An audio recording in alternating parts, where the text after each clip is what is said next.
Assalamualaikum warahmatullahi wabarakatuh. Jadi kami sekarang sudah berada di rumah Aceh atau yang disebut Rumoh Aceh dalam bahasa Acehnya. Jadi di rumah Aceh ini guys, dia terdapat tiga ruangan. Jadi kalau dalam bahasa Aceh disebut serambi. Jadi 3 ruangan yang ada di dalam. Nah, ruangan yang depan itu digunakan untuk menyambut tamu-tamu yang hadir.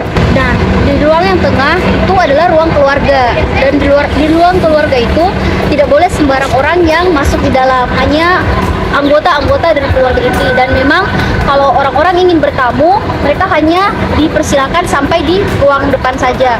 Nah, kemudian di belakang, di ruang ketiga itu ada bagian dapur dari rumah Aceh sendiri. Nah, di bagian dapur situ tidak terdapat kamar mandi guys, karena memang kamar mandinya di luar ya? Kamar mandi dari rumah Aceh ini dia di luar dari tradisi Aceh ini. Nah, selanjutnya kita ada pameran rumah. Jadi ada pameran temporer namanya. Di situ banyak sekali koleksi-koleksi. Seperti contohnya naskah pernikahan dan banyak lagi. Terus selain itu kita juga melihat banyak sekali Arab Latin yang ditulis tangan. Dan saya juga ingin menambahkan sedikit, di sana naskah-naskahnya itu ditulis dalam 3 bahasa. Yang pertama itu ada bahasa Arab yang ada perpaduan Aceh, yang kedua itu ada yang bahasa Arab Melayu dan Arab dari Arab. Kemudian selanjutnya kita juga mengunjungi museum tetap di sana. Nah, di situ ada 4 lantai.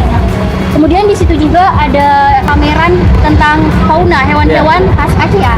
Ya, di sana ada harimau dan itu memang hewan asli. Itu hewan asli yang kemudian diawetkan lalu dipamerkan di museum tetap.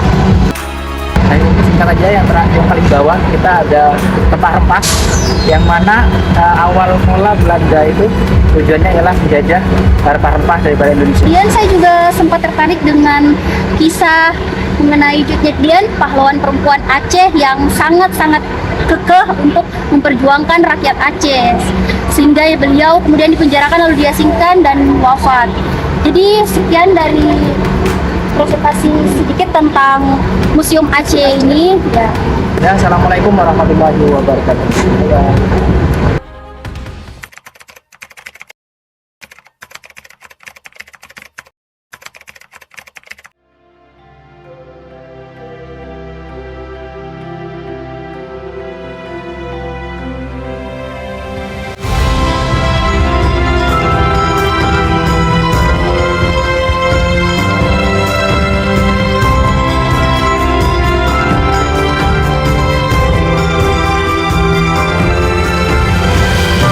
Beli batik. Assalamualaikum mahasiswa ganteng dan cantik.